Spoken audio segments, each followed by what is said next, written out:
क्या नक्सलवाद सिर्फ एक बगावत है या फिर एक गहरी साजिश का हिस्सा? क्या यह आदिवासियों के हक अधिकारों की लड़ाई है या फिर इन्हें एक राजनीतिक मोहरे की तरह इस्तेमाल किया जा रहा? जंगलों में चल रही इस लड़ाई का असली सच क्या है? आदिवासियों का संघर्ष, नक्सलियों की रणनीति या फिर सत्ता का खेल?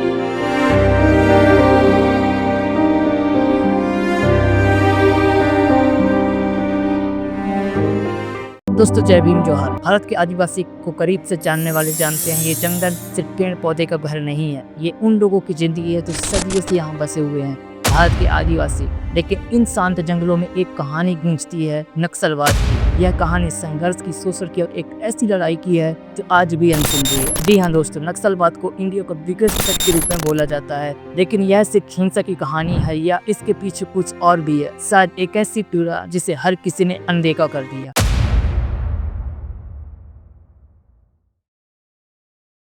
दोस्तों ऐतिहासिक दृष्टि से देखें और नक्सलवाद पर एक विचार बनाए, उससे पहले सन 1948 में तेलंगाना आंदोलन हुआ जो माओवादी आइडियोलॉजी पर बेस्ड था।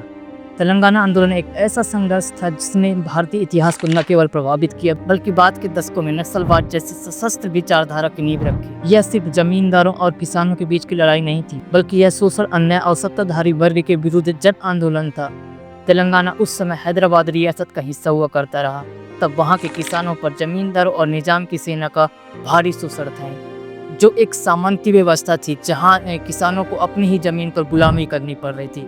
और इस इनजस्टिस के खिलाफ CPI, communist party of India ने 1946 में किसानों को ऑर्गेनाइज करना शुरू किया, जिससे ये होता है कि एक किसान संगठन सशस्त्र संघर्ष छेड़ देते हैं, जिससे तेलंगाना सशस्त्र संघर्ष के नाम से जाना जाता है। उनका उद्देश्य जमींदारों की जमीन छीनकर किसानों में बांटना था। दोस्तों 1948 में इंडियन गवर्नमेंट ने ऑपरेशन पोलो के तहत निजाम की सेना को हराकर हैदराबाद को भारतीय संघ का हिस्सा बना लिया और जल्द ही सरकार ने कम्युनिस्ट विद्रोहियों को कुचलने के लिए फ्री सेक्शन शुरू किया और इस क्रूर दमनकारी नीति से आंदोलन कमजोर पड़ने लग गया, जिसमें 1951 आते आते तेलंगाना विद्रोह का अंत हो जाता है। दोस्तों तेलंगाना आंदोलन महज एक जमीनी संघर्ष नहीं था, यह एक आइडियोलॉजिकल लड़ाई थी जो मार्क्सवाद और लेनिनवाद सिद्धांतों से प्रेरित थी। मार्क्सवाद कार्ल मार्क्स और फ्रेडरिक एंगल्स द्वारा विकसित एक समाजवादी आर्थिक सिद्धांत है जो कैपिटलिज्म की आलोचना करता है और सोशलिज्म तथा कम्युनिज्म की ओर आगे की बढ़ने की बात करता है। उसके बाद व्लादिमीर लेनिन ने मार्क्सवाद सिद्धांत को आगे बढ़ाया और इसे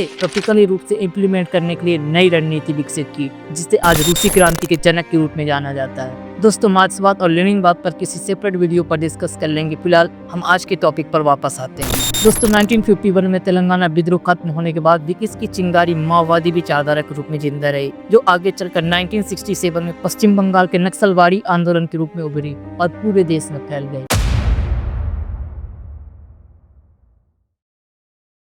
दोस्तों पश्चिम बंगाल के दार्जिलिंग जिले में स्थित नक्सलबाड़ी गांव से 3 ओर से इंटरनेशनल बॉर्डर से घिरा हुआ है, जहां 25 मई 1967 को अदालत के आदेश के बाद एक आदिवासी को जमीन देने का फैसला सुनाया, जिसके विरोध में वहां के जातिवादी जमींदारों ने उस आदिवासी की हत्या कर दी।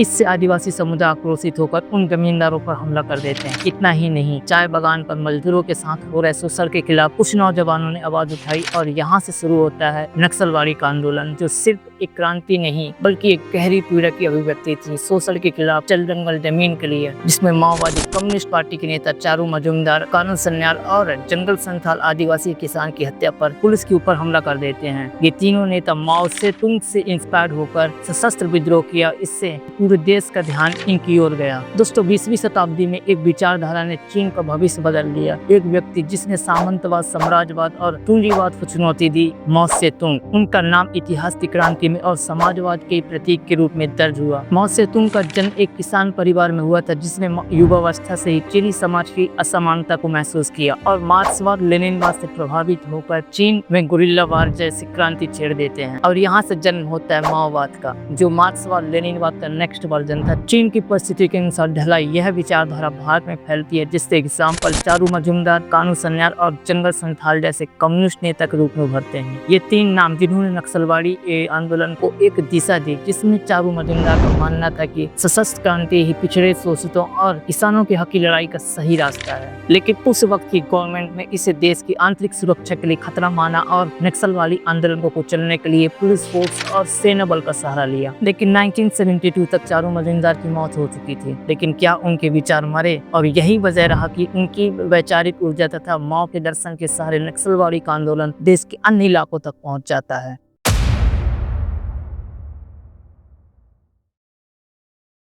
दोस्तों 70 के दशक में नक्सलवाद आंदोलन पिछड़े आदिवासी क्षेत्रों में सबसे ज्यादा पॉपुलर हुआ। उस दौर में आंदोलन से पढ़े लिखे युवा छात्र काफी संख्या में जुड़ते हैं, जिनका लक्ष्य हो रहे जातिगत हिंसा के खिलाफ लड़ना और आदिवासियों और भूमिहीनों को उनके मूलभूत अधिकार दिलाना था। यह आंदोलन तब व्यापक रूप लिया जब छोटे छोटे नक्सली संगठन एक होने लगे, जिसमें पीपुल्स वार ग्रुप और माओवादी कम्युनिस्ट सेंटर जैसे बड़े संगठन सक्रिय हुए। वैसे नक्सलवादी का आंदोलन तो खत्म हो गया, लेकिन इसकी विचारधारा जिंदा रही। 21वीं सदी में यह आंदोलन नक्सलवाद का रूप लेकर भारत के कई राज्यों में फैल गया। इन संगठनों का मोस्टली टारगेट भारत के वो कम विकसित क्षेत्र थे जहां गरीबी, जातिगत शोषण अपने पीक पॉइंट पर था, और आदिवासी बहुल एरिया जहां जंगल पहाड़ थे, जिनमें सबसे ज्यादा प्रभावित क्षेत्र उत्तर दक्षिणी झारखंड, संपूर्ण छत्तीसगढ़, मध्य प्रदेश, पूर्वी महाराष्ट्र, आंध्र प्रदेश का उत्तरी क्षेत्र, उड़ीसा का उत्तरी क्षेत्र एवं पश्चिम बंगाल का नेपाल से जुड़ा हुआ इलाका। दोस्तों नक्सलवाद का स्टार्टिंग 1967 से 2002 तक माना जा सकता है। इस दौरान नक्सलवादी आंदोलन में कई अप्स एंड डाउन्स देखे गए और यह आंदोलन झारखंड, छत्तीसगढ़, उड़ीसा तथा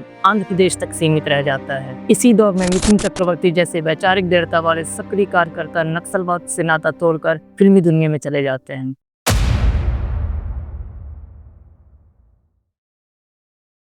दोस्तों नक्सलियों से निपटने के लिए सरकार द्वारा चलाए गए ग्रीन हंट की समस्या सुलझने की बजाय और जटिल हुई। इस ऑपरेशन में नक्सलियों को जितना नुकसान नहीं पहुंचा, उससे कहीं ज्यादा जवाबी हमले में सरकार ने अपने सिपाही खोए। आपको याद होगा दंतेवाड़ा की घटना, जिसमें अब तक के सबसे बड़े नक्सली हमले में 76 से ज्यादा सुरक्षा कर्मी मारे गए थे। हत्या किसी भी की जाए वह सबसे बर्बर एक्टिविटी है।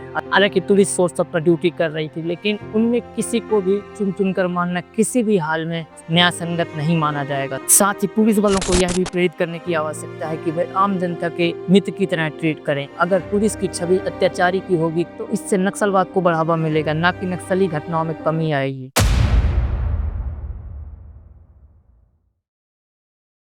दोस्तों तत्कालीन प्रधानमंत्री स्वर्गीय मनमोहन सिंह ने एक्सेप्ट किया कि नक्सलवाद से निजात दिलाने के लिए कानून व्यवस्था और विकास दोनों अप्रोच अपनाने होंगे। इतना ही नहीं, मुख्यमंत्रियों के सम्मेलन में 4 नवंबर 2009 को स्वर्गीय डॉक्टर मनमोहन सिंह कहते हैं कि बंदूक के साए में आदिवासी क्षेत्रों का विकास संभव नहीं है। इसके लिए आवश्यक होगा कि प्रशासनिक तंत्र मजबूती से आदिवासी क्षेत्रों में काम करे और आपराधिक न्याय प्रणाली आदिवासियों के लिए शोषण व उत्पीड़न का कारण नहीं बने। चूँकि नक्सली हिंसा या अन्य किस्म के आदिवासी आंदोलनों के पीछे एक बड़ा कारण जल जंगल संबंधी उनके परंपरागत अधिकारों का दावा रहा है। आदिवासी मामलों के विशेषज्ञ डॉक्टर बीबी शर्मा कहते हैं यह इच्छा शक्ति का अभाव था, जिसके कारण आदिवासियों के कल्याण के लिए जरूरी बुनियादी काम नहीं किए गए। दोस्तों यहाँ एक गौर करने वाली बात है, प्रॉब्लम दलित आदिवासी समाज की है, फिर गैर दलित आदिवासी विशेषज्ञ क्यों? मतलब प्रॉब्लम अगर मुझे है तो शायद मेरे माँ बाप से बेहतर दूसरा कोई व्यक्ति नहीं समझ सका। ठीक वैसे ही प्रॉब्लम हमारे आदिवासी दलित समाज में, SC/ST वर्ग में है, तो उस समाज का व्यक्ति किसी और की कंपेयर कहीं बेटर समझ सकेगा। इसलिए हर जगह इक्वली रिप्रेजेंटेशन होना चाहिए।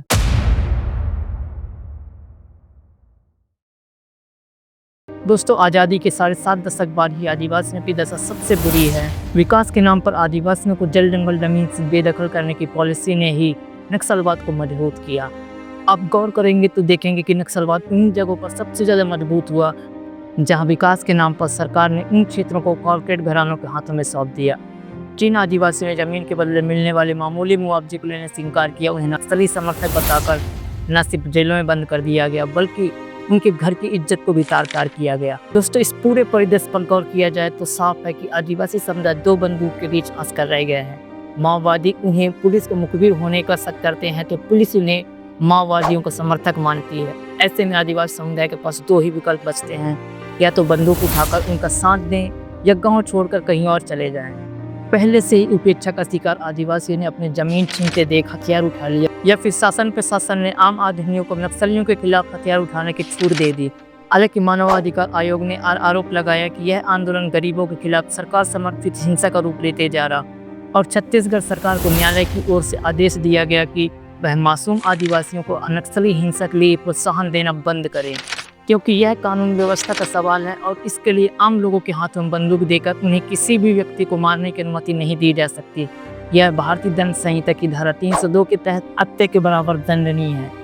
दोस्तों, अब आप खुद विचार करें, दोनों हालातों में आदिवासी समुदाय को बंदूक उठाना पड़ रहा, जबकि उनके हाथों में कलम किताब होना चाहिए था। हमारे आदिवासी क्षेत्रों में अच्छी एजुकेशन सिस्टम होता तो क्या बंदूक उठाने के लिए मजबूर होना पड़ता।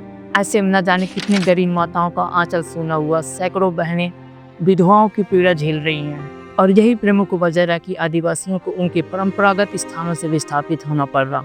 नक्सलवाद और आदिवासियों की कहानी सिर्फ हिंसा और संघर्ष की नहीं है, यह एक सवाल है कि हम विकास को कैसे देखते हैं। क्या असली दुश्मन नक्सली है या वो व्यवस्था जो आदिवासियों को हाथ पर धकेल दिया? शायद जवाब जंगल के किस आवाज में छुपा है जो अब भी सुनी जाने की राह देख रही है। दोस्तों, मुझे नहीं लगता कि मार्क्सवाद, लेनिनवाद या माओवाद जैसे विचारधारा हमारे इंडिया के लिए उपयुक्त है, क्योंकि हमारे देश में कास्ट सिस्टम एग्जिस्ट करता है जिसमें किसी ने खुद को ऊंचा बना लिया, किसी को नीचा बना दिया, और इसी ऊंच नीच के कॉन्सेप्ट की वजह से सो कॉल्ड लोअर कास्ट के साथ एक्सट्रीम लेवल से छुआछूत, जातिगत शोषण, अमानवीय व्यवहार होते हैं। उनका आर्थिक, सामाजिक और शैक्षणिक रूप से भेदभाव इसलिए होता है क्योंकि वे दलित आदिवासी समाज से आते हैं। दोस्तों, ये तीनों विचारधारा वहीं सफल रहे जहां कास्ट सिस्टम एग्जिस्ट नहीं है। इसलिए हमें डॉक्टर बाबा साहब अम्बेडकर के अम्बेडकरवाद की राह पर चलकर अपने जल जंगल जमीन, हमारे साथ हो रहे जातिगत हिंसा से संवैधानिक रूप से लड़ना होगा। दोस्तों, उम्मीद करता हूँ आदिवासी समुदाय की पीड़ा उनकी मार्मिक कहानी को देखकर अंदर से व्यथित हो रहे होंगे। तो इस वीडियो को लाइक, शेयर और हमारे चैनल दुहा टीवी वीर सिंह को जरूर सब्सक्राइब करें। कमेंट करके अपना फीडबैक जरूर दें। आपसे फिर मुलाकात होगी किसी अन्य वीडियो में। बहुत बहुत धन्यवाद।